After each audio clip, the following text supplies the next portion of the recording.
BASKEY.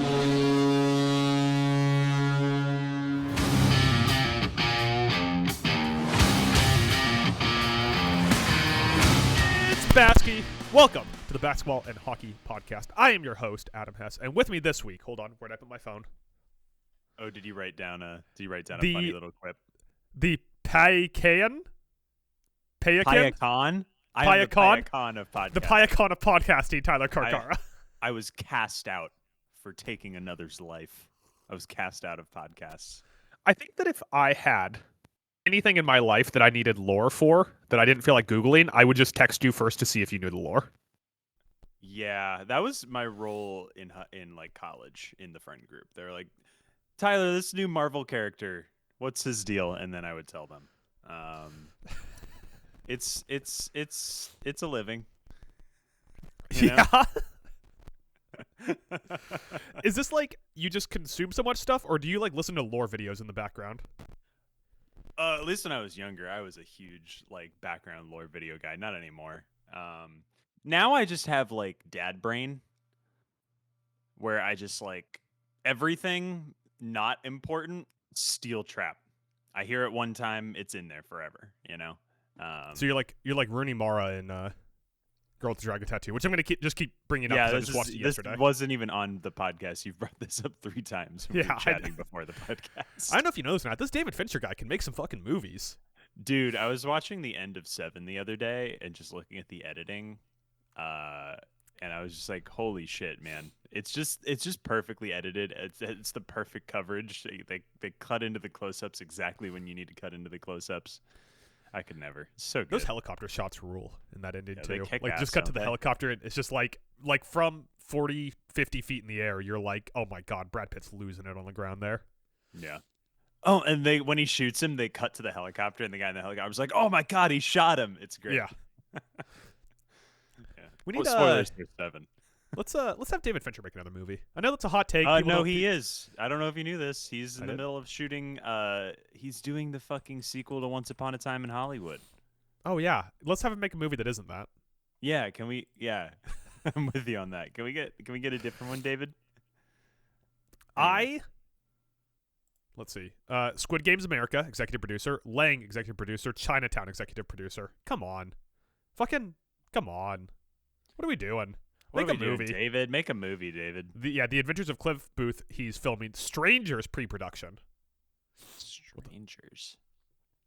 A murder plot hatched by 2 men who meet on a train. It's considered to be a joke by one of them and dangerously real to the other.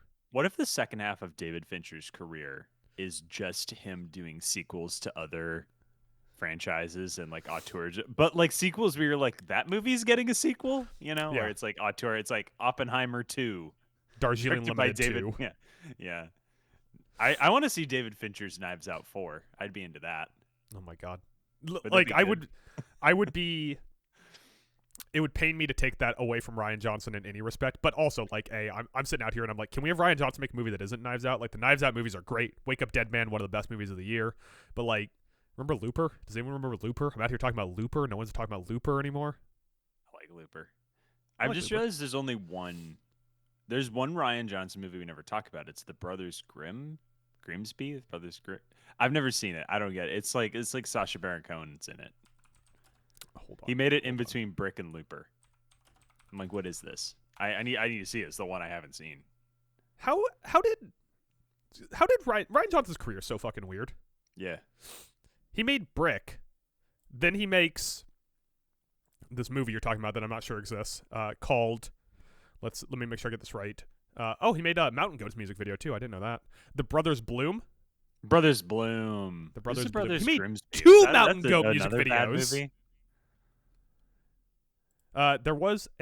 There is a Brothers Grimsby movie starring Sacha Baron Cohen and Mark Strong in 2016. That's not a Rian Johnson joint. Then he makes Looper, which had to have a budget that was upwards of $50 million, right? Yeah, I'd imagine so. You got Bruce Willis. When Bruce Willis was like, right before Bruce Willis was like, I'll take anything. But like, at the point when he was like, give me $30 million budget. We used to be a country. We used to make good movies on. We used to make $30 million budget. We used to make $30 million budget movies, and they were cool. Escape from New York, $7 million. Escape from New York. Yeah. Then he does 3 episodes of Breaking Bad, and then he gets Star Wars. That's an insane career. And then since then, it's just been the Knives Out movies. Tyler, the NBA is happening. Tonight is, in fact, the NBA Cup final in glorious Las Vegas, Nevada, a place I've never been, but you have been many times. I've been there twice. I don't know if I would count that as many. Many times. More than our entire generation combined. Not a place that people go to that often anymore. No, not a Gen Z spot. No. Definitely not. It's because you can gamble from it's anywhere now, expensive, and we all love it. We all love that you can gamble from anywhere now. We all love that you can It's gamble great. from anywhere. Everyone loves it, and everything's going fine regarding gambling anywhere. Everything's going fine, Adam. And Adam, I resent that you say it's not going well. So we have tonight, 7:30 Eastern, which means it's like what, 12:45 your time. Yeah. It's actually on right now. Yeah. Spurs versus Knicks to be the 3rd NBA Cup champion. The Knicks 2.5-point favorites, over under 234.5. Let me start here with this. Do you like the NBA Cup or do you resent it? Those are your 2 options. There's no point in the middle. I guess I would say I like the NBA Cup if I had to pick one of those 2 options. Everyone plays hard. Yeah. I feel like the NBA Cup, you get a sort of better idea of who the teams are. Maybe not come playoff time, but because of injuries and developments and trades. But I think especially like with I don't know if it's because the floor is a different color or there's the money on the line, but like it feels like everybody's locked in, which I can't say for any other game 20 games into the season. There has been this creeping narrative recently that I've heard with some of the lamestream media where they talk about how they resent the idea that the NBA Cup is when people play hard basketball, because there's good basketball on every night. You can watch basketball on a Thursday in November, and there'll be good basketball on. And Adam, you made me watch Wizards Nets. I can tell you that is not true. My notes on that are like, is anyone in this game trying? But every NBA Cup game, even the group stage, it seems like people are trying. And the point differential mattering, they keep their starters in later who are scoring more. The Timberwolves, who did not make the knockout stage for the 3rd consecutive year, in their first NBA Cup game, had like a 40-point lead in the 4th and still had Anthony Edwards and Jaden McDaniels in there because the point differential mattered. And so this entire idea that people are getting at, that actually there's always good games on and they resent that everyone links the NBA Cup to these good games, is like, all right, get off your fucking high horse, man. Like, guess what? The quality is better for one reason or another. People care more at home, and maybe that's because the players are playing harder. Maybe that's because the courts look dumb. Maybe that's because everyone's wearing unique jerseys, or because you can look at something in the middle of the season and go, well, 6 games from now, someone could be holding a trophy and that matters. But like, it's good for the product, and it gets eyeballs on the product, and that's all that really matters. Absolutely. Do I have notes? For sure. Absolutely. I have a lot of notes about how we could improve the sort of cup and sort of what it stands for. Give me like a top 2 changes you would make to the NBA Cup to improve it, and then we'll do like. Well, we'll get to it because it's on the rundown. But we can't be having these Vegas games anymore. The energy is toxic in that stadium. The energy is non-existent.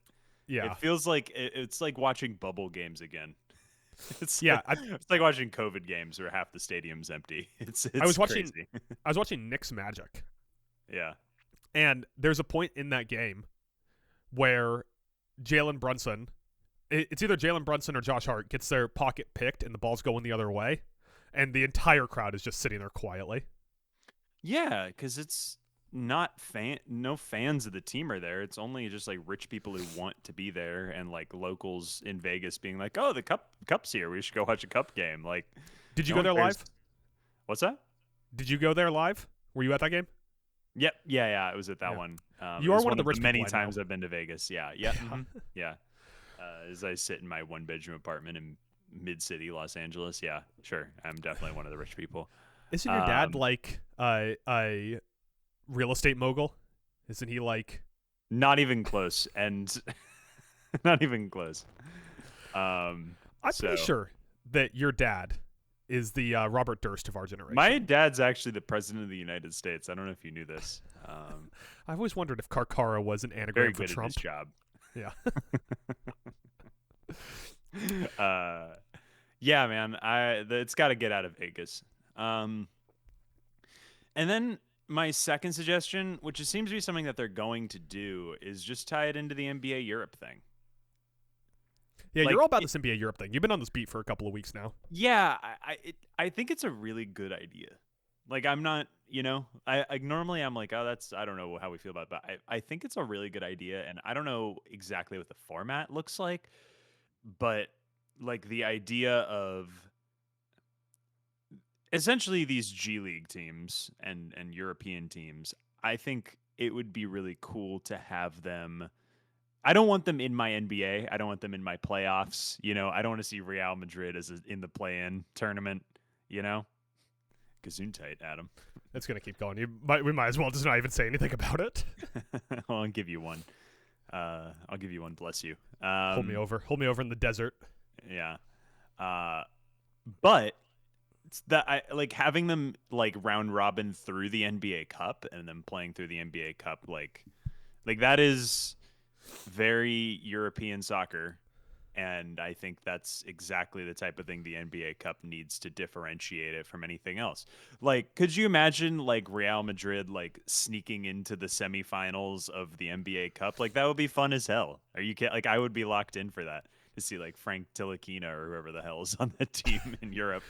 I will say, I think that the only way Real Madrid is sneaking into the NBA Cup Finals is if there is a plane crash with the top 100 players all on the plane.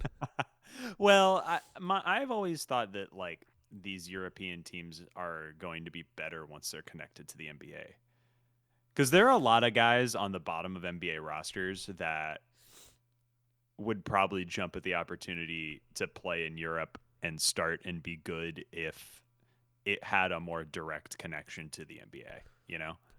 So you think all that they're missing is Rob Dillingham?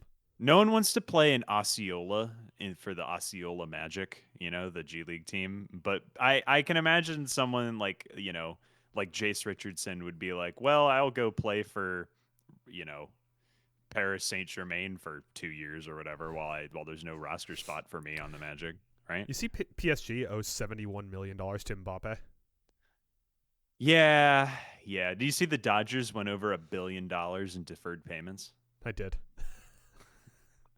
Everything's going fine. Us in our one-bedroom apartments being like, let's talk about these billionaires, all right? Here are my thoughts on them. Yeah, meanwhile, my rent is like a car pay is like multiple car payments. Yeah. Maybe one of us should play for the Dodgers, and that would really solve all our problems. Yeah. Are you Great Japanese call. or can you hit lefty? That's a great question. Can I pitch in? Can I be a reliever? They need bullpen. I was born in Japan. Although not really anymore. They signed Edwin Diaz, so.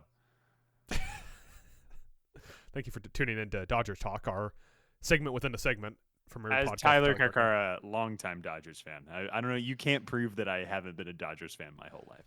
So that's true. I have no idea about anything that happened in baseball prior to the playoffs this year when I became a baseball guy. And now I'm back to having no idea what happened in baseball. But this specific NBA Cup final game, I do know what is going to happen in it. Well, I guess I don't because it hasn't happened yet. But the line on it, 2.5 points, over under 34.5. Spurs get here through OKC. The Magic, unfortunately, get eliminated by the Knicks to give us what could be great if it was Wemby in the Garden, but instead it's going to be Wemby and Cat drawing fouls. They need LA, to be home games. Or Vegas, yeah. While the crowd goes, and that's in their silence. Who's going to be the most disaffected celebrity in the crowd for this one? Mark Wahlberg? I'm going to go Zach Galifianakis. He's not in Vegas. Is this actually Caesar's? Did Caesar actually live here? No, that's what I thought. That's the best joke. That's one of the funniest jokes of all time. No one likes to talk about how The Hangover is funny. I can't wait to find out if Bradley Cooper can still do comedy or not. Yeah, great question. He's not in this new movie, right?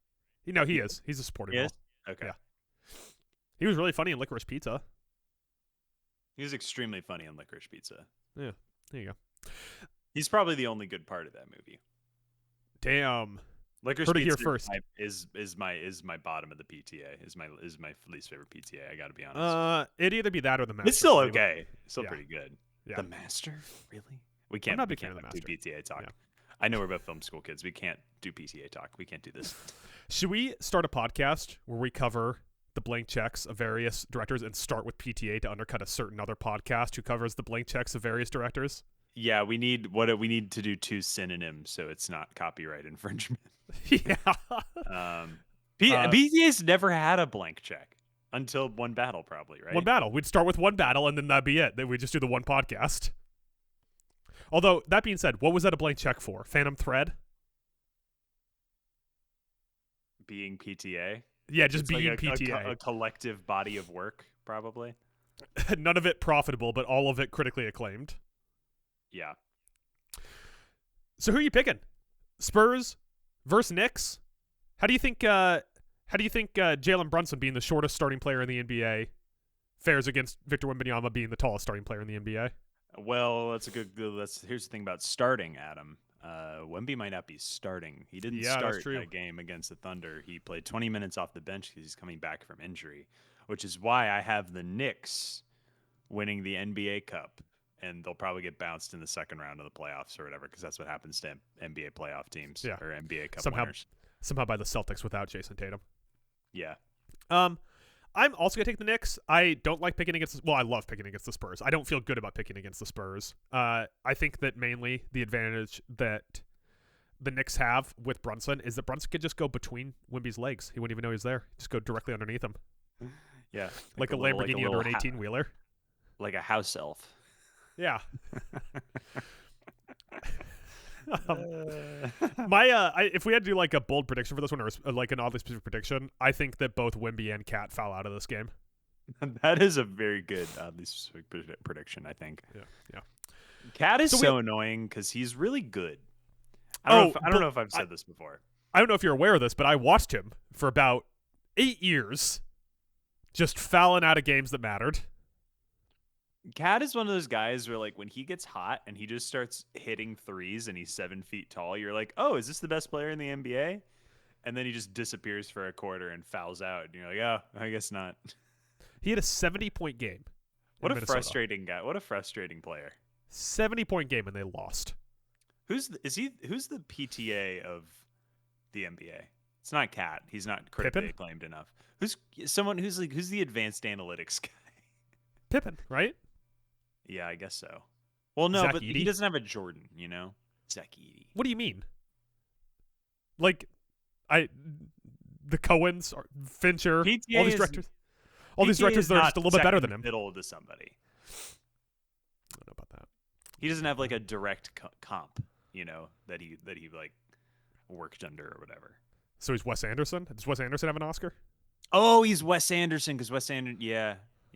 Oh, well, no, PTA. We're comparing two directors. What the fuck are we doing? Anyway, what's next on the rundown, Ed? So we alluded to this earlier. The Cup is potentially leaving Vegas after this year. There was some talk with the NBA about moving it to a new location. It's apparently quite logistically hard to add a 83rd game in to the middle of the season and not know where it's going to be played until several days before it's played. So there's some talk about putting it somewhere in the middle of the country. There's some talk about putting it in like a notable college stadium. They don't really have an idea for it yet, but if it's my put it in the home stadium. Yeah. Of the team that's playing. Just contract with your teams and say, hey, on the NBA Cup game, don't schedule a U2 concert. Yeah, it's not that hard. Like, Jesus Christ. I'm sure the Chicago Blackhawks will be fine playing an away game. Yeah. They don't need to worry about having home ice that day. Holy shit, man. Yeah, it doesn't need to be difficult, but of course it's going to be difficult, and they're not going to get anything done, and it's going to end up being played in, like, Vancouver, and it's just going to be cyclical issues. They figure out playoff games. They don't know how many playoff games you're going to play. Can figure out an NBA Cup game, okay? No, I don't think it's that difficult, but the NBA... I want some playoff atmosphere in December, okay? Seriously, how how good would this game be if it was taking place in the Madison Garden? Square Yeah, it would be Yeah. sick. Yeah. Whatever. Wembanyama playing 18 minutes before he gets injured and retires, a la Joe Burrow. It's really messed up that every NFL stadium in a regular season week 15, 16, whatever it is going to have a better environment than the NBA Cup final on Saturday. Well, except for the Chargers. Except for the Chargers. It's true. Yeah. The Chargers are sort of the Vegas NBA Cup of the regular season. All right, Tyler. I got a couple teams here. By a couple, I mean 4, that are just interesting right now, and we got to talk about them a little bit. Don't really have like a solid idea for like a segment or a game or a gimmick for this. Just we got to talk about some of these teams right here. The Oklahoma City Thunder, for starters, or as they're colloquially known, OKC. They lost their second game of the season in the NBA Cup semifinals to the San Antonio Spurs. They are now 24-2, still quite on pace to break the wins record. However, they are now set back in their ultimate goal of reaching the 33-game win streak. For them to do it now, it'd be the 79th game? No, that's not right. I'm bad at math. Not even close. What are you talking about? It'd be the 59th game. Yeah. Be the 59th game that they'd have to win from now in a row. What do we think? All right, what records are they going to break? What records are they going to break? Is there any way we can get Shai Gilgeous-Alexander deported? Maybe we can accuse him of some crimes. Send him back to Canada. Send him back to Canada. Get him on the Raptors. You know the Raptors are one of 2 NBA teams that have 0 international players on them. Wow. Or no, I'm sorry. That stat's wrong. It's one of 2 NBA teams that every player on it played college basketball in the United States. Gotcha. Okay. Yeah. As opposed to the Nets, who seemingly are like 50%, like Parthanonakos players. Yeah. I think that if we were picking a team that Real Madrid could beat, probably the Nets. Yeah.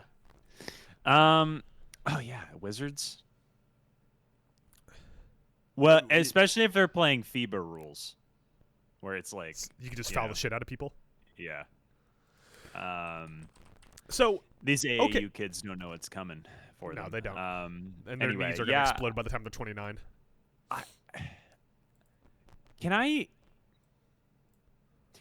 I know this Thunder team is one of the best teams of the 21st century, and we've all sort of crowned them as such already. What if they lose like 4 in a row?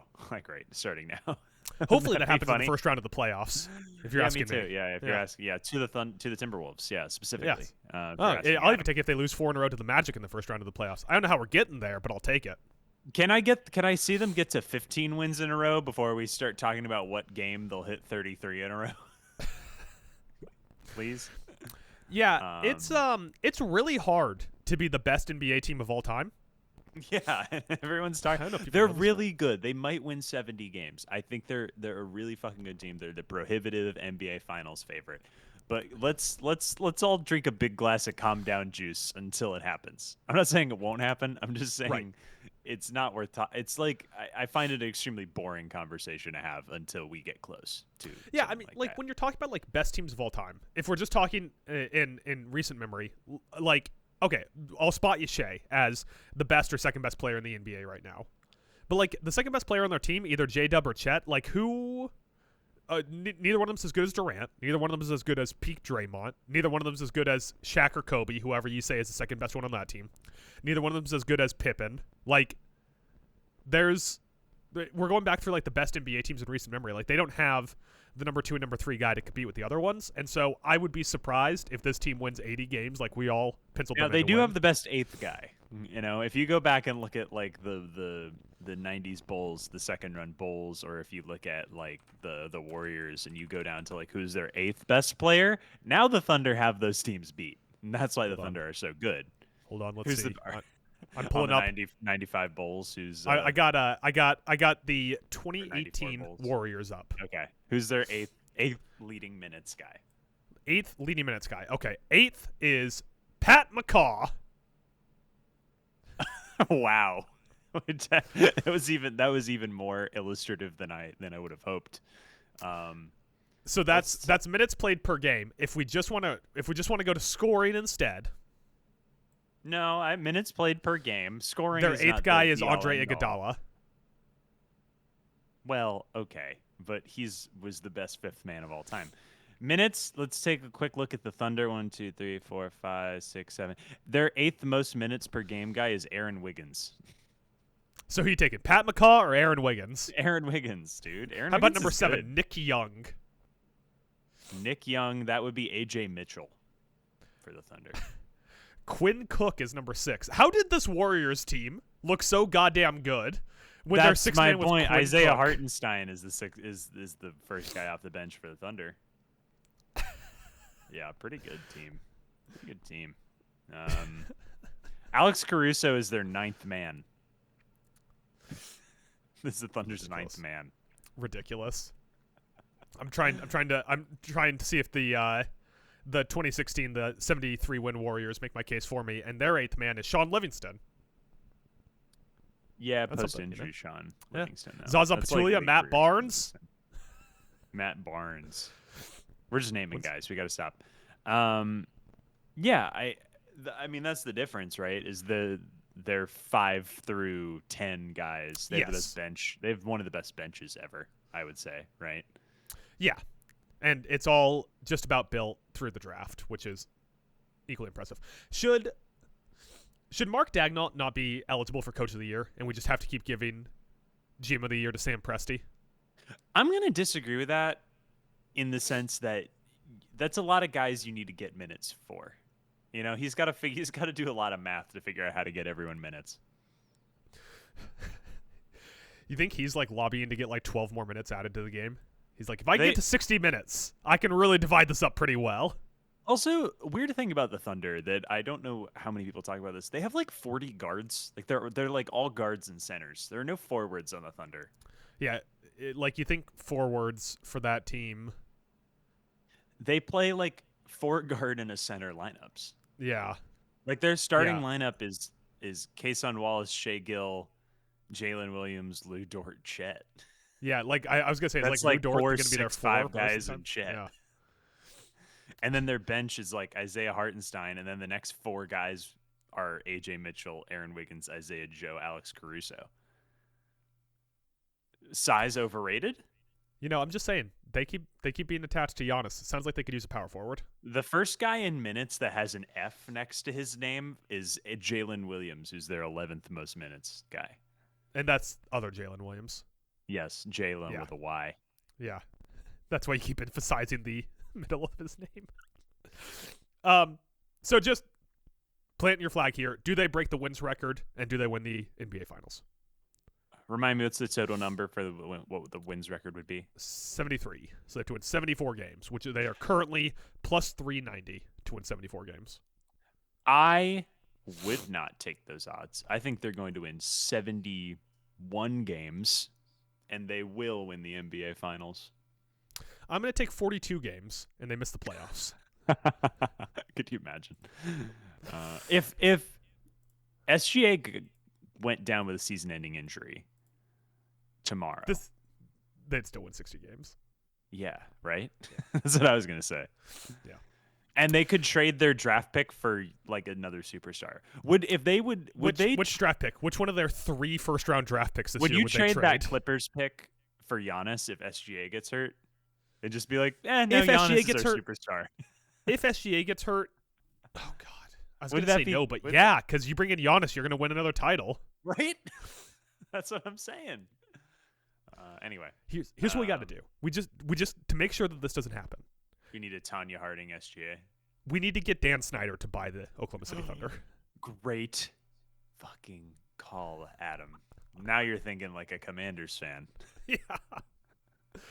Oh, Next man. team that we need to talk about here. Uh-huh. The Golden State Warriors, who losing games despite the fact that Steph has scored, doing some quick math here, 77 points in the last 2 games in which they've lost both games. Somebody get this man some help. Please, I'm begging. How? I mean, I guess trade Kuminga. That's a pretty easy answer. Yeah, but trade- yeah, but no, who wants Kuminga? Get him on the He- Wizards. I want to get Kuminga on the Wizards. See how he likes he it keeps there. getting linked to Detroit, which for me, I'm like, yeah, because what they really need is another athletic guy who can't shoot. Yeah. Because I guess their only shooter right now is Duncan Robinson. Detroit needs like a veteran, like a playoff guy. You know, that's like what Jonathan Detroit needs. Kuminga. Like Jonathan Kuminga, a playoff guy like Jonathan. Was Jonathan Kuminga on the title team? Yeah, No. 22. Yeah, is his rookie year. He was. Okay. Yeah, but he didn't play a big role. He wasn't No, like good. Wiggins kind of had his spot. Yeah. But they they lose, lose Wiggins on the Pistons. I think you're gonna say on the Warriors. Yeah, This Wiggins up guy in, might be a good fit for the Warriors. Yeah, he's been Heatland. okay. Sure. So Golden State, they lose to Minnesota 127-120. Steph scores 39 in that game. That's Anthony Edwards-less Minnesota Timberwolves. Then they lose. Yeah, he's had like foot soreness, knee soreness, something like that. Okay, that's why I didn't hear about it, because it's not like a big injury. It's like a ticky-tack. Yeah, he's been out 2 games. They won both of them. Then they Ewing lose theory? 136-131 to Portland, where Steph scores 48 on 12 made threes, and they lose by 5 points. My Portland Trailblazers, baby. They have not been good since the start of the season, but they still play hard every single game. Yeah, and you got the best foul merchant in the league, and Denny Advia on that team. Wow. We just talked about the Thunder. We just talked about the reigning MVP, SGA. Oh, trust me. I'm aware that people are going to say SGA is. Denny Advia has got him beat. Denny Advia should open up a shop where he sells all the extra fouls he's getting. We've got a lot of spare fouls. We're selling spare fouls here. Buy 2, get 1 free. Buy 2, get 1 free. So here's my that's question. the funny thing, though. I What? hate SGA's game. I hate watching SGA play basketball. I don't mind Denny. I don't know why. I like watching SGA Denny is a out great there. example of why we should all be glad that the James Harden thing didn't last a decade. Yeah. Or he didn't win a bunch of games. Yeah. At least not games when we were watching. Won a bunch of games in the regular season when Daryl Morey was like, what if it's all threes and layups? Worked for a little bit. Yeah. And then, they had to get in there and kick Daryl Morey out and get a team together that exists only on offensive rebounds. I love the Rockets. They're so weird. Prior to Kuminga getting injured, there was all this like it's all fixed with Kuminga talk, but he gets injured in November. Prior to that, he's averaging 14.9 points a game on 48, 33, 77 shooting splits. He comes back for a short period of time, drops his point total down to 12.4. He's shooting a little worse, 43, 32, 72. And then Steve Kerr just starts benching him. Like he's just getting DNP coach decisions over and over again. And this is just like an endless fucking cycle happening with this team where they're like, Kuminga's fixed, Steve Kerr hates him. Kuminga's fixed, Steve Kerr hates him. Kuminga's fixed, Steve Kerr hates him. Do you think? What's up? Do we think Kuminga slept with Steve Kerr's daughter or something? Like, what explains this? Yeah, what would be worse to Steve Kerr? Sleeping with his daughter or not cutting? Yeah, it's the not cutting. Yeah, I think that if Kuminga had slept with his daughter, he'd be like, all right, but like, are you going to cut to the rim? Yeah, but are you going to cut to the rim? Yeah. Are you going to move off ball?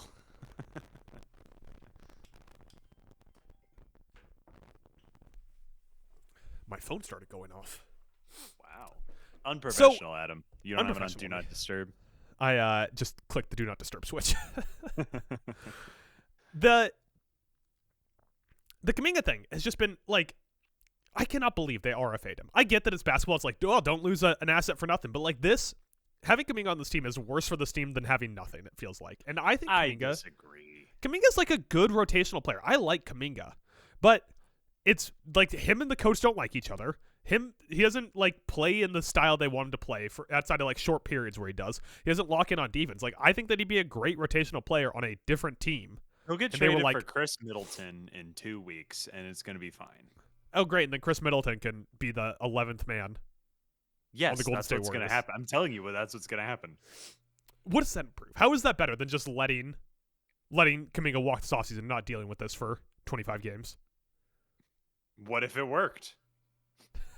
It almost did for a little bit. Yeah, it's like 6 games start the season. They should have traded him. After 6 games, they should have been like, quick, But they couldn't until December 15th, which made the whole right. RFA thing even more ridiculous. That's right. It's really crazy he couldn't keep it together for 2 months. Yeah. Yeah, and God, it's just like, hey, thanks for has not there ever drafting been Franz Wagner. Has there ever been more Really of a appreciate circus that. around the 20th most important person to a franchise in the last 10 years? We could do a ranking right now if you want. Most important Yeah, players of the last 10 years for the Warriors. We might get past 20 before we get to Kuminga. Number 1, I'm going to go with Festus Ezeli. Festus Ezeli, easy. Yeah. Easy. Andrew Bogut. I'm going Bogut too. JaVale McGee. JaVale McGee. I'm going to go Kevon Looney. Fuck, I'm running out of centers. Wait, Dario Saric was there for a minute. I'm going Dario Saric. And Dario Saric, okay. I'm going to take Draymond now because he played a lot of center. That's a good point. Quentin Post. He doesn't play center, but he's a white guy. That's a good question. The Post brother's tearing it up. I'm going to go Al Horford. Oh, I fucking forgot about Al Horford. Well, there's a reason I forgot about Al Horford. The guy doesn't play basketball that much anymore. Are we out of centers at this point? Is there any other centers I can think of that played for this team? Wait. Zaza Pachulia. Zaza Pachulia. I think I'm done. How about now. Jordan Bell? Dude, played for the Timberwolves for a minute. Out of Oregon. 2nd round pick. Could I give you one more that's going to Yeah. blow your mind because you're going to remember this and you're going to be like, oh, shit, I remember when that happened. DeMarcus Cousins. Oh, yeah. Right? Well, that's fun, isn't it? Isn't that fun? Anderson Varejao, apparently, for 36 games. Remember when he was the second best player on the Cavs? That's what I was about to say. That was after his Cavs run. Yeah. Oh, no, Damian Jones. Oh, yeah. This really has just become the Naming Guys podcast. So, with Kuminga, you got to trade him or cut him. He's got 22.5 on his contract this year with the club option for the next. So, he is, in effect, an expiring contract. I cannot imagine he is on this team come July 1st, right? Yeah. He's got to be gone. That's my prediction right now is Chris Middleton, but I think that's pretty good. I like that. And then we, you don't like that, but you like that the prediction. I like the prediction. Yeah, I don't like that for any team involved. Yeah, I don't know. I think it might be fun for the Wizards. They're like the worst team ever. Would Jonathan Kuminga be the second best player on that team? Let's see. It'd be Kuminga, CJ McCollum, and Keyshawn George as the big three. Yeah, with Bub Carrington and Zachary that big Richie. Three, like in the Ice Cube League. If you actually did like that big three, would that be the best team in that league? Keyshawn. Oh yeah, yeah. They'd be crushing McCollum. Like whatever it is, like Allen Iverson, who I think plays in the league or something. Yeah, Jamal Crawford. Dude, Jay crossover. Next thing we got to talk about here. Good announcer, by the way. Shout out Jamal Crawford. He's been doing the prime games. He's good. I don't know if there's any bad former player announcers in the NBA. A lot of people don't like Reggie Miller. Oh yeah, I forget he exists. Does Mark Jackson still call games? He was bad. I mute so many games that it fucks up me knowing who's a good announcer and who's a bad one. My sister thought I was a sociopath because when she was here, I was just watching multiple basketball games on mute, just sitting there staring at my TV. Anyways, next thing we need to talk about here, the Atlanta Hawks. The Atlanta Hawks, your most hated team in the NBA. 100%. This Kristaps thing's getting weird, man. Does he have like what disease does he have? Is it tuberculosis? Does he have like? Isn't the CDC in Atlanta? He needs to be studied. If I've learned anything from The Walking Dead, yes, it is. Like, at this point, they should be trying old-timey shit. Like, they should be using leeches and bloodletting to see if they can solve this problem. Kristaps, we're trading you to Arizona because we think the dry air will cure you. It's like he's played 12 of 27 games since signing there. He was supposed to be a big part of this team, but now he's out again with an undisclosed illness. He's a $30 million expiring contract, which leads you to believe he's a trade piece. But who is trading for Oliver Twist-ass Kristaps Porzingis? Yeah. Warriors? Jonathan Kuminga? Jonathan Kuminga for Kristaps Porzingis. Who says no? Who says no? I think maybe the Hawks do, because Jonathan Kuminga would be kind of redundant there. Yeah, he's just Jalen Johnson without the shooting. Without the shooting. Yeah. He can dunk better than Jalen Johnson. Yeah, there you go. And once they get Trae Young back, and it's all just Lobs. alley oops. The Trey Young to Jonathan Kuminga alley oops down 12 points in the fourth quarter are gonna go crazy. Yeah. So speaking of Trey Young, Yeah. he's been out since October 19th. In that time, the Hawks have gone 12-9. He has $46 million on his books this year, and he has a player option for $49 next year. Should we trade him for Jonathan Kuminga? You need a lot more salary. There's no moving this guy, right? Like with the second apron era that we're in, and everyone's like, trade Trey Young, trade Trey Young, trade Trey Young. A, who is giving up enough to be like, well, Trey Young, that's our cornerstone, and B, who has just a $46 million salary they can give away right now to a cap team? Yeah, it's a great question. Wait, hold on. I'm seeing here Joel Embiid. That's Joel. Ooh. He scored 39 the other day. We'll talk about that later. What segment are we talking about that in? I can't wait to find out. And we'll talk about that later. I don't think there's anywhere you can like feasibly trade his contract, especially that makes sense. No. Everyone mocked him to Orlando for a long time when they needed a guard, but they were never going to do that because he doesn't play defense. So, and his Anthony Davis, fine. get him in Dallas. Sure, but like, What does that do for Dallas? What does that do for Dallas? Yeah, and also I was like, going to say it gets him younger, but Trey Young is almost 30. So the trade does work. Anthony Davis for Trey Young. Trey Young, the Kyler Murray of the NBA. They both have equally bad hair, and they're really small. What is Trey Young's feelings on Call of Duty? That's a great question. Is Trey Young in a Call of Duty commercial? I feel like he might be. I think Trey Young strikes me more as like he's a Battlefield guy. Yeah, he's a Battlefield guy, I think. Is he a Titanfall guy?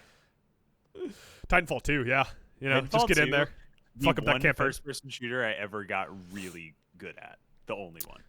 Yeah, they got that great level where you're flipping back and forth in time. That's fun. Yeah.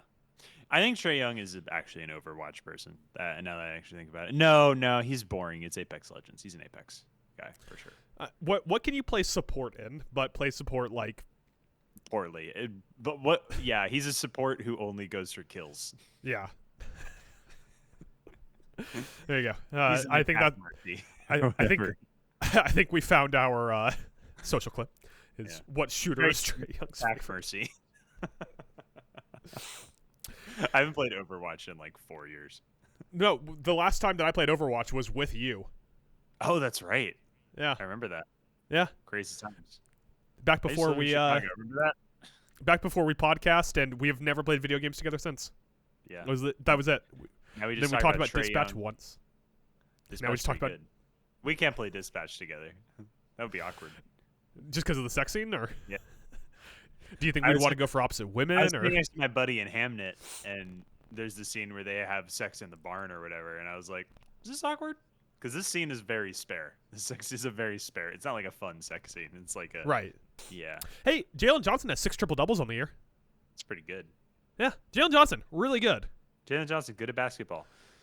Get Trae Young off the Hawks. Maybe I'd like them more. Would you? Is Trae Young really the thing holding you back from that team? I mean, it's basketball, so it's an individual sport. But is that the thing? It would help. It would help. I would say. Trae Young is just like small SGA. He has the exact same game as SGA, but SGA has the length and size to pull it off consistently, and Trae Young doesn't. So. I always thought it's funny. I always thought of Trae Young as like 3-point shooting Luka. He's not a 3-point shooter. Everyone talks about him like he's like, but he's less good Steph Curry. He takes a lot of threes, but he shoots like 34%. Yeah, he's. I mean, I guess that the real comp there then would be James Harden, but he's not like thick enough. He doesn't like. Yeah, he can't like bully his ball into the lane. Guys bounce off of James Harden in his prime.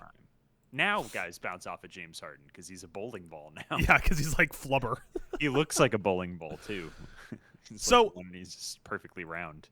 We've played this game before, where we have named players down a depth chart, and you told me how high or how low we would get before that person wouldn't be a starter on a different team. Here's what I want to do. I want to go through the Atlanta Hawks, and you just tell me Which one of these guys wouldn't start on the Washington Wizards? Yeah. Jalen Johnson. He would start. Okay. Dyson Daniels. He would start. Yeah. Nickeil Alexander-Walker. Starter. Aneka Nkongwu. Can Okongwu play the 4? Because Alex Sarr is pretty good. You would take Sarr over Okongwu? I would, yeah. Okay. Trae Young. Yeah, I mean, yeah. Zachary Riche. They started Jordan Poole for 4 years or whatever. I think they can start Trae Young. Riche, I think, would be a starter. He's a nice rotation player. I like Riche. And Porzingis would be the last one. Is there a good comp for Riche? We should get Is Porzingis there- back on the Wizards. Remember he was on the Wizards for a year? Yeah, that's exactly what I was thinking. Is there a good comp for Riche? Number 1 overall pick, but no expectations. And is Yeah. pretty good, but is not going to be an all-star. Or maybe we'll make like one all-star team. Who was the number 1 pick in the NFL 3 seasons ago? Is that the Bryce Young? Trayvon Walker draft? Oh, Trayvon Walker would be a good one. Trayvon Walker was like fucking. Because 20 Trayvon Walker is seasons a ago at this point. good, a starting quality NFL pass rusher, Yeah. but is not a number 1 overall pick good. Right. But no one complains about it because he's not bad. Okay. Well, And that was a Kyler weird Murray was draft. taken number 1, even though they didn't expect him to play baseball. He was taken number 1 in the MLB draft. Does that count? That's a good question. He should have played baseball. Yeah, Right. that's what I keep saying he should do now. Now that it didn't work should. out, I think he should go play baseball. Yeah, what is he gonna do? Why would you go play for the Jets or whatever? Go. Him and Brandon Weeden can go play together. The Dodgers will back a dump truck of money up to his house. Are you kidding me? Yeah, Can he pitch? Can he pitch relief? um. Got a good arm. Well, he's kind of like that guy that Jonah Hill really likes in Moneyball. Like he's so small that he'll get walked constantly. kind of Jose Altuve. He's bigger than Jose Altuve, and Jose Altuve is like a multiple-time All-Star. So Yeah, and you know I who bet- Jose Altuve is, right? I bet Kyler Murray could get away without cheating. So Yeah. Altuve was the Look guy at you. that had the buzzer under his shirt. Yeah, right. Yeah. I mean, he was on that Astros team, where Yeah. the trash can team. Is it a hot take where I say that I think it's totally fine that they were sign stealing? I feel similarly. Yeah. I love rooting If you- against them. When I went to a Rangers Astros game right Mm-hmm. after that happened in Dallas one time, and like the amount of shit people were yelling at that, like people were chanting like "fuck the Astros," and like it was really fun. You know, it was like fun to yell at them, but like sign stealing seems totally acceptable as long as you do it within normal means. Hey, quick question for you. How long are you in Chicago for? Like a week. Are you here on the 29th? I am not there on the 29th. No, I leave on the Damn. 27th. If you could have caught tickets, I'm going to a Timberwolves game that day. Damn. No, At, I get in on Thursday and I leave on the next Saturday, it's the 27th. So yeah. Well, we'll have to find something to do that's not just Avatar. Although it would yeah, be very we on can hang brand out for more us. than once. Yeah. Yeah, it would be very on brand to for hang us out that one time. we see each other one time for a movie with 8 other people. We Like, should. Yeah, we're friends, well, but only when we we- podcast. We have to find a bar to go watch the Bears game at, so you can Yeah. watch me have a panic attack in person. And just keep buying you Malort shots. I'm gonna skip the just Knicks. vomiting on myself in Avatar 40X, just like We, go just bear down. Circled around. We're gonna skip talking about the Knicks. So it's a team I want to talk about here, but we in classic us fashion, we're going a little long, and we already kind of talked about them with the NBA Cup. Yeah, we don't. But we gotta talk about the Bulls, the team that I was trying to drag you to see while you were in town, the Chicago Bulls. Why would you do this to me, Adam? Why would you try to drag me to this team? Because the fall off is just incredible. They start off It's 6-2. They're 4-13 since 4-13. During that streak, they're averaging 116 points and allowing 125. I was trying to keep in mind early on in the year. I did the math just out of curiosity. The 5 games in the NBA is equivalent to what one NFL week is. Mhm. So when they started off like 5-1, and everyone's like, "Bulls, they're good this year," I'm like, remember when the Jets almost beat the Steelers in Week 1, and it was really fun, and they scored like 30-something points. Dude, the Raiders Yeah. beat the Patriots week 1. Yeah, that was Week 1. So, bad team. Bad teams play bad. So all eyes are on Kobe White who is an expiring contract. But here are their other expiring contracts: Javon Carter, Io DeSumo, Kevin Herter, Zach Collins, and Vooch. Which of those guards would you like to have on the Wolves? DeSumo, I guess. Yeah, because he's cheaper than Kobe White. Yeah, I'm not a Kobe White guy. Kobe White's too score first for the Wolves. Yeah. You think he'd steal Anthony Edwards' thunder? Really, who I want is Jose Alvarado. Really? I don't know if he's like a can start 30 minutes for you guy. He's like a 15-minute bench guy. I think Jose Alvarado, Bones Highland, and Mike Conley all taped together make like 1.5 passable guards. I disagree. I think Mike Conley is fully washed. We can't talk about the Wolves. We're supposed to talk about the Bulls. This seems boring to talk about. Josh Giddey's good. Josh Giddey's good. One of the better contracts now, $25 million a year. That seems like it's going to age very well. Triple-double machine, Josh Giddey. Triple-double machine. Also, just shooting the fucking leather off the ball. I watched him single-handedly beat the Hornets, your beloved Hornets, the other night. My beloved Hornets. Yeah. At what point in the season are you going to fall off the Hornets like you fell off the Titans? So I've already fallen off the Hornets. Okay. Can I tell you who the Hornets have been replaced by? Yeah. The Bulls? Utah Jazz. Whoa, no. Yep. I've just, every Jazz game, I'm like, man, these guys are flying around on this court. Ace Bailey out there pretending he's a professional basketball player. This is great. Pretending, Adam. He's Lauri Markkanen. Every game, Lauri Markkanen looks like he's trying to make it into Eastern Promises 2. Like, he is just like the most... He's just like the most Soviet bloc European gangster-looking motherfucker to ever be on a basketball court. Lauri Markkanen should be... You remember when Boban was in movies for like a 2-year stretch? We should get Lauri in some movies. Yeah, but it's gotta be more art housey than John Wick. Yeah, it's gotta be more art housey than John Wick. Like, if Lauri Markkanen... If Lauri Markkanen like some Markkanen... French films. If he was like in No Other Choice. Yeah. You should get him in a Park Chan-wook film. Here's the problem. Do you think Park Chan-wook could make a good basketball movie?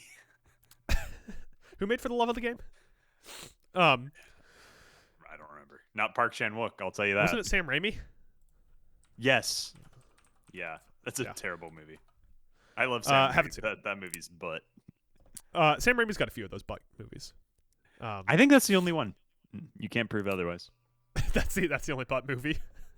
I forgot about Oz the Great. I saw Oz the Great and Powerful in theaters. Yeah, so did I. Hey, look at us. We were the two. Well, actually, that movie made like $100 million. But yeah. Here's the problem with this podcast, right? I want one day Talent Alone and the Talent Alone universe to be financially stable enough to where I can pay you, I can pay Mike, I can pay myself. I don't know if we got in too late and it'll ever be like career, but I would love if it could be a second line of income and I could support my friends and myself off of it. The problem is that we get an hour and 6 minutes into an NBA podcast, and then we start talking about if Lauri Markkanen should be in No Other Choices, a Park Chan-wook film that is going to make less than $10 million domestically. I've done multiple Hamnet bits. And to me, I'm like, yeah, everyone saw Hamnet. It's going to be nominated for Best Picture. Yeah, Chloe Zhao can't make a movie that's not going to be nominated for Best Picture, except for all the ones that she made besides Nomadland. Just the two. Eternals. What was the one before Eternals called? The one before. Yeah. Before Nomadland was The Rider. Before Nomadland. Anyways, Josh Giddey. Josh Giddey. Good at basketball. Good at basketball. Shooting still a hair under 40% from 3 for the year. Now, Adam. And every year. What's up?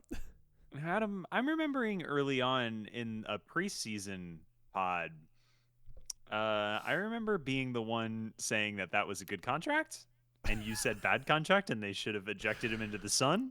I think that's how I remember. Was Josh Giddey the what are you supposed to do? You have to sign your guys. No, that was Scotty Barnes. That was Scotty Barnes. Okay, playing really well. Who's also playing quite well. I still stand by that you don't have to sign your guys, but I was definitely wrong about Josh Giddey and Scotty Barnes. I'm just waiting. I'm waiting for Scotty Barnes' downfall. Kuminga, a great example of how you don't have to sign your guys. That is true, but they didn't sign him. It's a 1-year deal. They're not hurt by signing Kuminga. I don't know, the entire media machine. God damn it. The entire media machine. It's him, bro. I've taken allergy medicine. I've taken cold medicine. It is just it's blowing through it like it's James Harden in the lane. Wow. Yikes. So let me ask you this. You asked me what guard I would want to have on the Timberwolves. Of the guys on expiring deals on this great Chicago Bulls team, once again, Vooch, Collins, Kevin Huerter, Kobe White, Ayo Dosunmu, Javon Carter. Who do you want on the Magic if they go into full sell mode? I would see that's the problem. The Magic are kind of a complete roster in terms of it's not like, well, we need a guard. We just need our guards to play better. Yeah, you know. Can you trade for a coach? Wow, are you good? I remember early on this year I was at like DEFCON 3 with Mosley. I'm back to 4. I'm feeling iffy about it. Can I actually like take bits and pieces? Could I get like all their Achilles tendons and like could we trade soft tissue? Yeah. Gonna be remaking Frankenstein with your team. Yeah, because the Magic cannot stay healthy, and it's a problem. It is outrageous. How like, it's really it crazy, is, right? Dude, it's like a turnstile. Like a high quality starter for the Magic comes back, which means another one's getting injured within 2 games. Jalen Suggs, luckily, is only going to be out like a week. It's just a bruise on like a deep bruise on his hip. It's no structural damage, but still, man, Franz didn't tear anything. So and Franz didn't tear anything, but it's like, oh, he'll be back in the second week of January. Do you think it's Disney's fault that all these injuries keep happening? Yeah, too woke. That's my problem. Yeah. Hey, you know what's pretty great? The League Pass replays this year, right now, are sponsored by Marty Supreme. Every time I go log on to League Pass to watch a replay, it's like sponsored by Marty Supreme, and I'm like, fucking Chalamet. We really need to wrap up this pod and do our last couple segments. But how do you feel about Timothée Chalamet and his like really weird press tour he's on right now? Yeah, I think that he should have won Best Actor last year, and then this wouldn't be an issue. Feels similarly. And, yeah, now I think that like the prohibitive favorite has become Leo to the point where it feels like everyone's kind of doing like an OKC thing where they're like, well, we'll try again next year. Except Chalamet, who's out Downey Jr. Like, and Oppenheimer vibes for supporting. Yeah. All right. Let's do it. All right. We're back after a short bathroom break. We pod for so long. I don't know how Blank Check does it. How does Blank Check do this 3-hour pod? If I had an editor, I could do a 3-hour pod every single day of the week. Yeah, who am I kidding? I could do it too.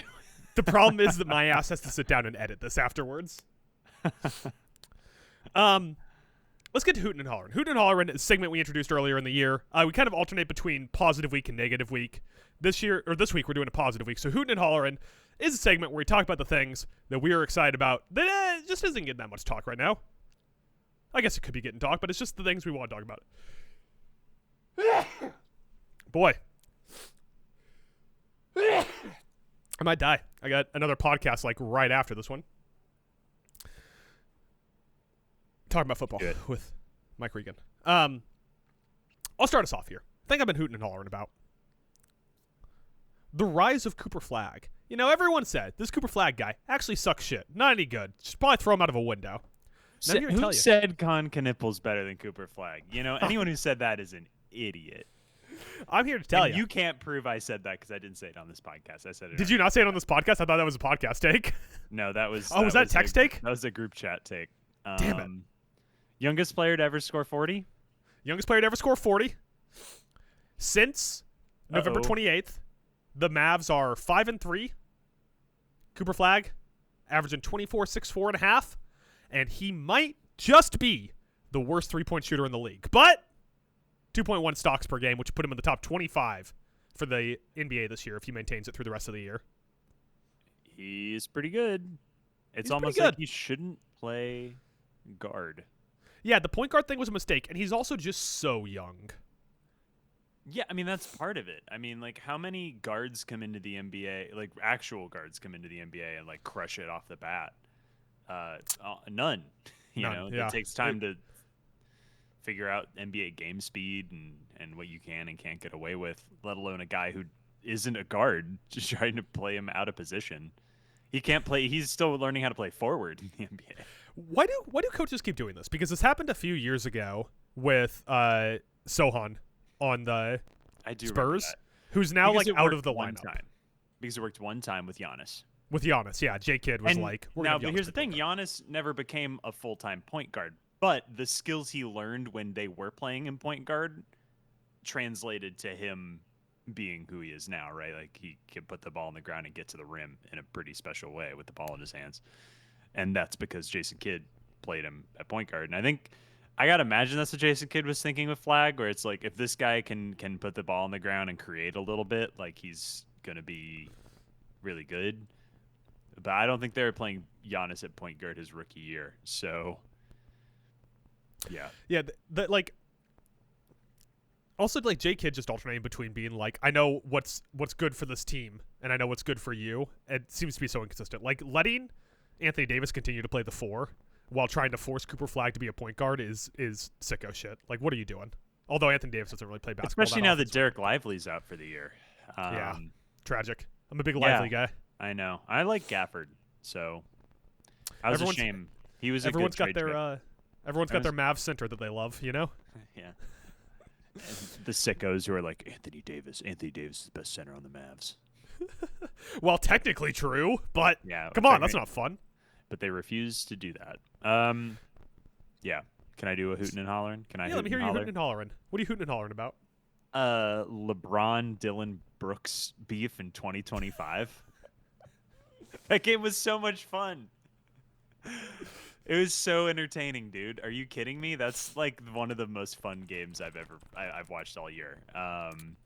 LeBron and Dylan Brooks back at it again. Dylan Brooks, innocent, always good. Dylan Brooks, just a winner.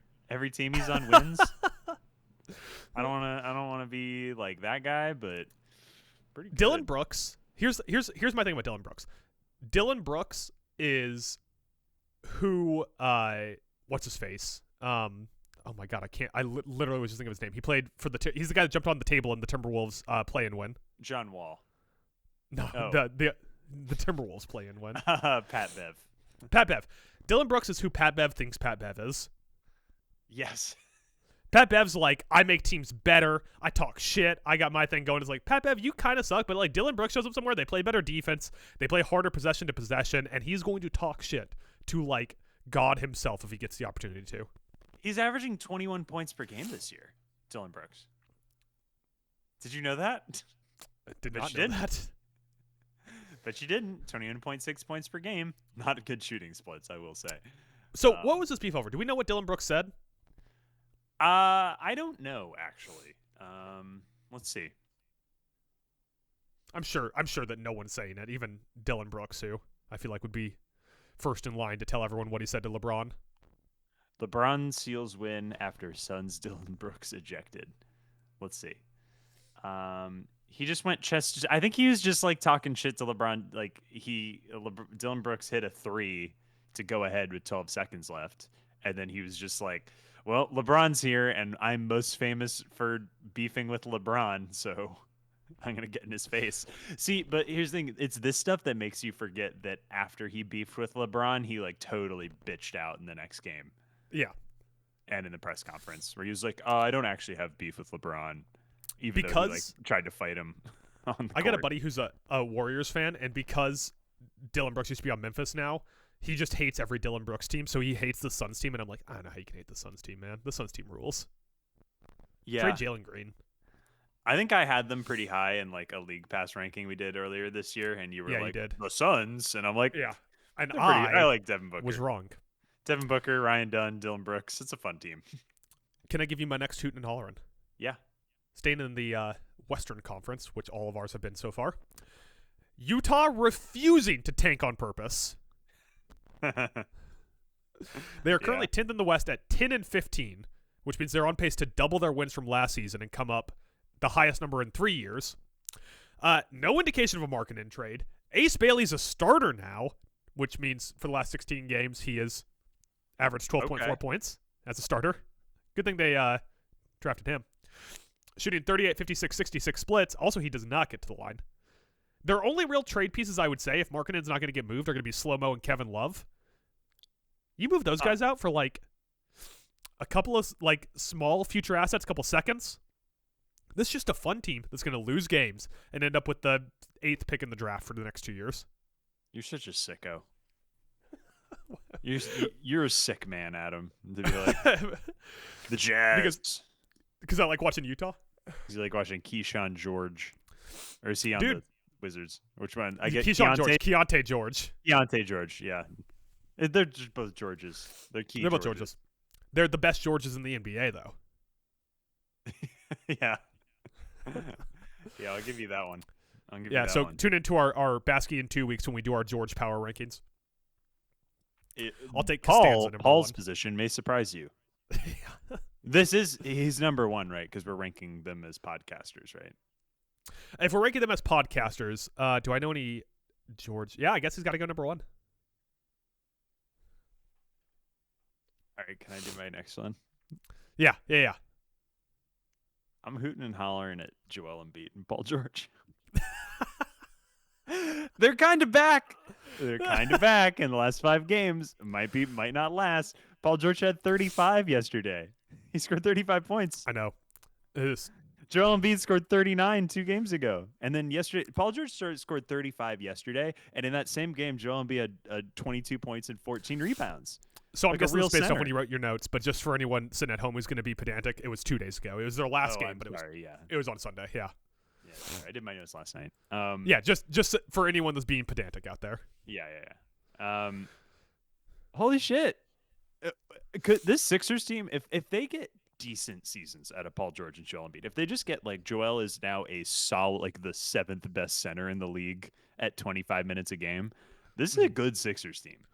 So if the Sixers, like let's say you get 30 minutes out of Embiid and 22 points, and 30 minutes out of Paul George and 28 points, how many games do you think they win? In the East, are they a 4 seed? 3 seed? Well, I'll tell you this: they got 22 points out of Joel Embiid and 35 out of Paul George and lost. So, is Tyrese Maxey hurt?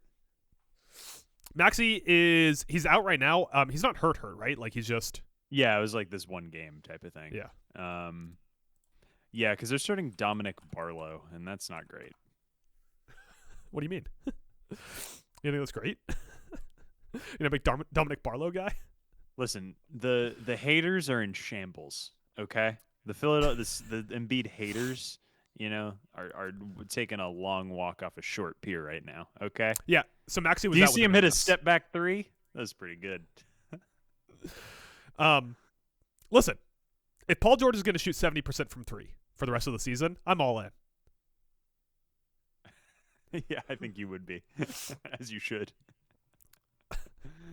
Can I give you my last one? Yep. I'm hooting and hollering over Donovan Clingan and Zach Edey. Yeah. Our 2 giant white plus-minus kings, brackets non-Jokic division. Yeah. Did Jokic pave the way for pasty, tubby, 7-foot white guys to be the best centers in the NBA? Jokic ran so Donovan Clingan, or Jokic walks so Donovan Clingan can run. Yeah. Donovan Clingan, plus 13.9 net rating, plus 14.3 rebound percentage on off splits. Zach Edey, plus 24.3 net rating on off. They are 24.3 points per game better per 100 possessions with Zach Edey on the floor in Memphis, which is great because he's injured right now. So, that's going to go well for Memphis. It sure is. These guys are such I don't even know if you call them throwback, unless you mean throwback to the 1940s. Like, they're just these huge monoliths that stand in the dunker spot and get rebounds and put the ball back. Bless you, Adam. Do you have the plague? Oh, God, I hope it kills me. Maybe better than whatever this fate is. Do you have any more? Any more hooting and hollering? That's all. Those are the only 2 I had. Perfect. There you go. So, I think between the 2 of us, we mentioned 0 playoff teams. Oh, Sixers are playoff. Sixers are going to make a playoff. Sixers playoff teams. Yeah. I talked about both. I talked about the Suns and the Lakers. I guess I was just thinking in the playoffs. I don't know if the Suns will. Suns are a play-in team. Suns are a play-in team, but they could win the play-in. Over Golden State, the play-in Kings? That is true. I think Or the I think Kings, the Atlanta. Kings. I think the Atlanta's the playing Kings. Atlanta, the Western Atlanta. Conference is so much It's better the than the Eastern Atlanta Hawk Conference. Memorial Play-in tournament. The Western Conference is so much better than the Eastern Conference for the last few years in everything except continuity in the play-in. You just know going into the play-in in the East, it was going to be the Bulls, Heat, and Bulls, Heat, Hawks. Yeah, and then like a fourth weird team. Yeah, like Toronto or something. Yeah. With that, Christmas is right around the corner. Do you hear that? It's Wait, hold on. Yeah. Since you're a liberal lefty West Coastist, I'm a coastal elite. Yeah, since you're a coastal elite, do we have to call it Xmas? Are we not allowed to say Christmas? It's actually Happy Holidays. Okay. Yeah. So it's enjoy Starbucks winter. cups are blue in December now. Take that, Christians. Christmas Day is one of my favorite basketball days of the year. I sit at home. I won't be this year because I'm going to see Marty Supreme.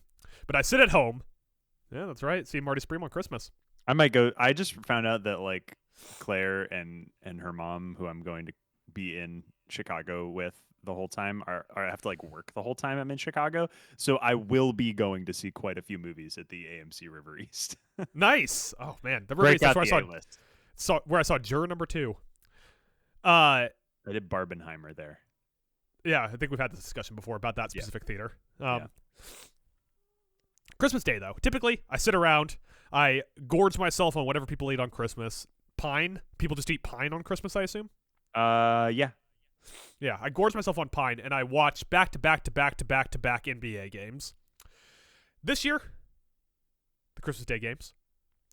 Cavs at Knicks, Spurs at Thunder, Mavs at Warriors, Rockets at Lakers, and for the game that no one's going to watch because everyone's going to have fallen asleep by now, Timberwolves at Nuggets. That might be the best game, though. It might be the best game. I don't have it ranked as my best game, but it could be. So I figure what we're going to do here. Let's just rip off our rankings. Let's go 5 to 1, rank these games in order from worst to best for Christmas. If you're going to go get tickets to see Marty Supreme, what is the one game you can miss, or can't miss, I should say? Is this replacing League Pass? Yeah. League Pass? Okay, Yeah. Bottom, Mavericks, Warriors, easy. Yep, I have 5 Mavs Warriors. And it's at 2 o'clock, so like you get Christmas morning out of the way. You know, you can go see Marty Supreme at 2. Yeah, that's perfect. You check the score, you'd be like, oh, Steph Curry scored 50 and they lost. It's crazy. Yeah, they lost by 12. 4, I'm gonna go Cavs Knicks. Cavs, we didn't talk about them today. Going chalk so far. Cavs not good. Darius Garland to the Timberwolves. Darius Garland, he's got to get his fucking foot fixed, man. Like, yeah. I don't know if I want him on the Timberwolves until he's healthy because his toe's been messed up. Yeah, it's been messed up for literally since the playoffs, so not great. But if they want to give us Donovan Mitchell for nothing, I'll take that. 3, I am gonna go Wolves Nuggets. That's also what I have at 3. Yeah. 2, I'm gonna go Rockets Lakers, yep. And then 1 is very obviously Spurs Thunder to me. Yeah, so we went chalk on this. We had the same list. Okay. Can I tell you what makes the Spurs Thunder even better? Yeah. Tyler may have fallen asleep. Okay, there we go. No, I was just looking at the matchups.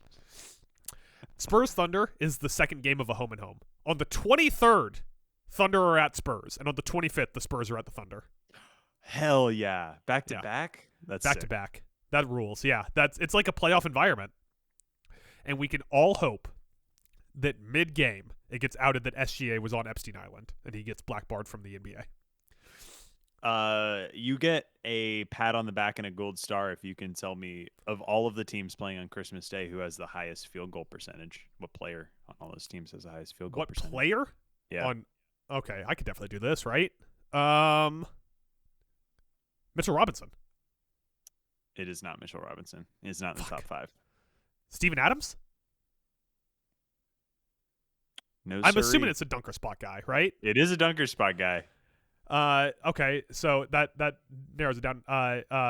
Hartenstein. He's number 3. Okay, I feel like Chet shoots too many threes, so I don't want to pick him. It's not Chet. Yeah, I'm gonna do one more guess because otherwise I'm just gonna keep guessing forever. Oh, is it Jokic? It is not Nikola Jokic. It's actually your guy Rudy Gobert. Oh, 74.5% from the field this year. To his advantage, you know what doesn't count against your shooting percentage is when someone passes you the ball and your hands are made of brick, so it bounces off your hands and goes out of bounds. That doesn't count against your shooting percentage. I love Rudy. Yeah, we gave up too much for him. I'll always believe that, but Rudy has been great for my basketball life. So no shade to Rudy, but sometimes you're the who's that tight end on the Ravens who drops every ball that comes to him? Mark Andrews. Yeah, you're the Mark Andrews of the basketball NBA. players. Yeah. Good comp. Good comp. We should just do a pod that's called the Comps Pod, and it's just us coming up with comps. Love comps. We should absolutely do that. So fun. So I have our pod after the new year planned because it's the segment that I did a few years ago that I love, where we're going to predict the headlines for January 1st, 2027. Nuclear hellfire. Oh no. I meant for basketball, but I guess nuclear hellfire would make the NBA front page, right? I think it would too, yeah. Yeah. That's how I know something bad is happening in the world, is when it hits the athletic headlines, you know? Yeah, there was one the other day, not to be glib about a serious matter, but there was one the other day that said, Bills safe after shooting at Brown University near a hotel. That's how I also found out about the Brown shooting because of that. But when we get close to the draft, we should absolutely, just when we're in the comp state of mind, we should just do comps. It should just be like cross sport or cross industry, because I always love the actor to NBA player comps. It should just be like food. What food is this NBA player? I love comps. It's the best. Maybe we could we could call it blank comps, and it's about directors who early in their career have a massive whatever. It's the best premise for a podcast. It is. It's good. It's a good podcast. I'm glad you got me on it. They've kind of run out of actual blank check guys, though. Yeah, but now you just get to listen to them talk about the Coen brothers, which is fun. Exactly. Yeah. Because you could argue the Coen brothers aren't really they don't have. I guess their blank check movie is Hudsucker Proxy, but they lose money on every movie except for Hudsucker Proxy and True Grit. That's not true though. Their budgets are so low that they're like, well, I guess it snuck into the black, so we'll give, and it won a bunch of awards, so we'll give them another one. That was the Coen brothers for 20 years. What was Buster Scruggs? You think that one was like $700 million budget original? So yeah, who knows? Anyways, we got one segment left here. Got to close it out. I ain't got but the one bullet left. I ain't got but the one segment left. Hold on, my Letterboxd review, I ranked the. I'm not gonna pull it up too much. I ranked all I did is just rank the individual segments from that. The Buster Scruggs segment, it's number one on a walk, right? Oh my god, yeah, it's number one, like in a crazy way. And like, it's so good that in my head I'm like, I could watch 2 hours of this. I'm sure it would get boring after 2 hours, but like, the opening to that through, I mean, just across the board, great bits. Yeah, so good. Great bits in that. Great bits in Hudsucker Proxy. Great bits in Oh Brother Where Art Thou. They're good bits directors, those Coen brothers. Yeah, they are good bits. No one does bits like the Coens, and now they don't do bits anymore. No, now they just do lesbian movies. Well, is that a bit? Hey guys, bit? the bit. I think the problem. I don't want to turn this into a Coen Brothers podcast, but I think the problem with the lesbian movies is that Ethan is treating it like a bit. Yeah, and his wife's like, "This is a serious movie about lesbians," and Ian's like, "Yeah, but lesbians are funny." The funniest. That is exactly the problem with those movies. That's the best take. That's the best. The best take from the Blank Check Honey Don't episode is Griffin going, I think the problem with these movies is that Ethan doesn't take lesbian sex serious enough, and his wife takes lesbian sex way too seriously.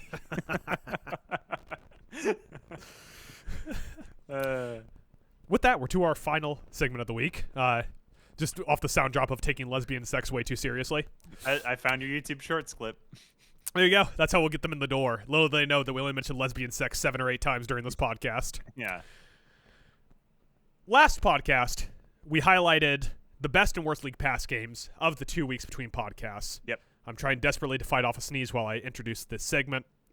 Those games, our best game was Lakers at Raptors that we overlapped on. Our worst games were Pelicans at Nets and Wizards at Pacers.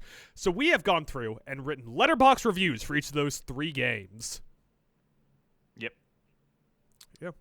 I'm Go ahead and sneeze while I rip off my first. It's not going to come. It's such like a blue balls thing where it's like I'm never going to sneeze right up until I'm like, oh, it's gone, and then I'll sneeze. Our first game, Lakers at Raptors. Just notes for this. Lakers end up winning 123-120, and the Raptors don't have Jakob Poeltl or RJ Barrett, and the Lakers don't have Luka Doncic for it. I gave this one 4 out of 5 stars with a heart. With a Oh, heart. with a little heart. You liked it. Nice. And my Letterboxd review is: who greenlit this Raptors team, and are they available on the open market? Everyone? Masai Ujiri innocent? Oh, wow. Wow. Justice for Masai. Justice for Masai Ujiri. I didn't understand what he was doing for many years in a row, but it worked out this year. Yeah, they just needed to bring in some coach no one had ever heard of, and it all clicked together. Uh-huh. I also gave it 4 out of 5 stars. My review. LeBron James passes up 1,300 straight double-digit scoring games, and in the process, passes up on becoming the GOAT. Yeah, if only. If he had hit 1,300, we'd have to give it to him. If he'd hit 1,300 double-digit games, he would have been the greatest of all time. But he didn't, so he's not. Did he end it at 12.99? It was 12.97. Oh, okay. 12.99 I would have been upset about. Yeah. Wouldn't it be great At that if it was point, a round number? At that point, hit the shot and lose the game. It doesn't matter. Yeah. Next game. Our next game. From December 6th, Pelicans at Nets. There was no Zion, no Herb Jones, no DeJounte Murray, and the Nets win 119-101. I gave this 2 out of 5 stars. And my Letterboxd review is: the Michael Porter Zoran Mamdani debate in a couple years is going to go crazy. Who are you voting for there? That's my question. Yeah, I gotta wait and see the debate. I want to see what their platforms are. I want to see what Michael's platform is. Is it taking 1 billion threes a game? I guess that's his platform. I gave it 1.5 out of 5 stars, which I now feel like I need to bump up because the next game was a disaster. But 1.5 out of 5 stars. My review: please trade Jose Alvarado in brackets to the Timberwolves. Sure. I would be interested in that. I don't think that's moving. That doesn't move the needle for me. I like that trade for the Wolves, but it does not move the needle for me. The Timberwolves right now are like a complex machine that could move mountains, but it's missing one small gear, so none of it's working. And I just want to keep trying gears. It is. I just keep wanting to try gears in there until something works. Like, they're not. Does Alvarado? Is it like the small fix that turns them into a Thunder level contender? No, it's a small fix that turns them into a Rockets level contender. Oh, sure. Okay. Yeah. And finally, December 14th, only 2 days ago on Sunday, Wizards at Pacers. No Chris Middleton. The Washington Wizards win 108-89 in a game where the Pacers had the lead with 5:45 left in the second. I gave this one a half a star.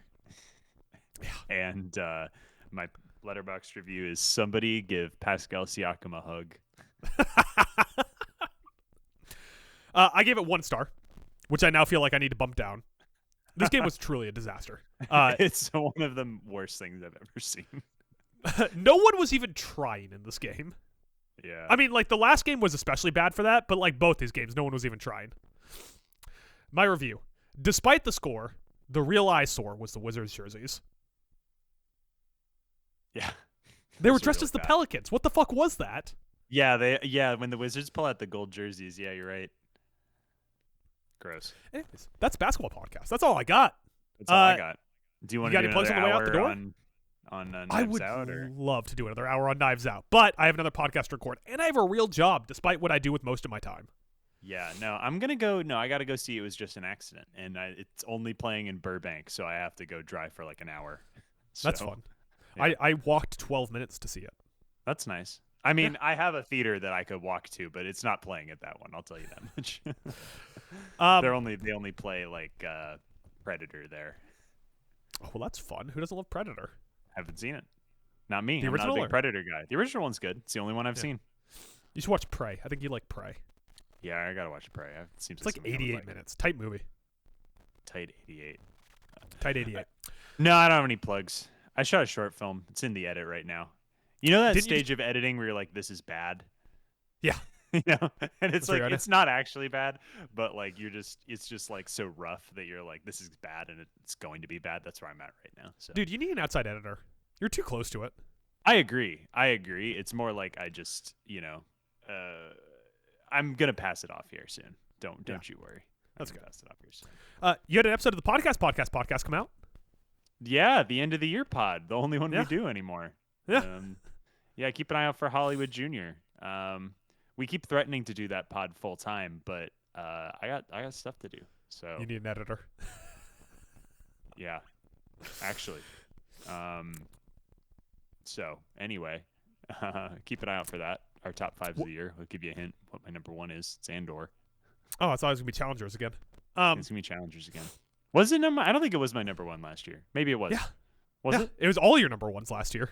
Oh, good. Yeah, we were locked in. I remember your podcast better than you do. O'Neill's is gonna be like some anime shit, probably. Mike's probably would be too. I like how we both have an O'Neill. That's fun. Yeah, we both have an anime fiend. Yeah.